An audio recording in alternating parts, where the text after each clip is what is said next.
Murakoze. Amazina ni Tuyisenge Theoneste, nkaba ndi coordinator wa YARA ariyo bita Young African Leaders Alliance, ikaba ifite mu nshingano kuzamura impano zigiye zitandukanye ndetse no kuzamura urubyiruko muri rusange mu bikorwa bitandukanye, yaba mu kwiteza imbere, yaba mu kubahugura mu bijyanye n'imiyoborere, kugira ngo tuzagire next generation yubatse neza kandi ikomeye, ifite ubumenyi buhagije, ifite n'ubushobozi. Square rero twarayifashishije kugira ngo idufashe kugira ngo ikore igikorwa cyo kuzamura impano, ariko tukaba nka YARA ikaba ari umufatanyabikorwa wo kugira ngo icyo gikorwa kizabashe kugerwaho neza.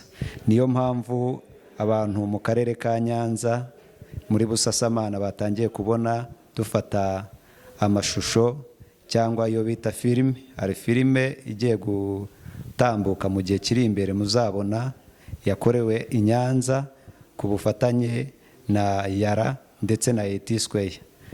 Square ku bantu wenda batashoboye kubisobanukirwa, ni terime idasanzwe yumvikana cyane, ni kampani ishinzwe kuzamura impano yitwa All Talent Detection, ikaba ishinzwe kuzamura impano zigiye zitandukanye.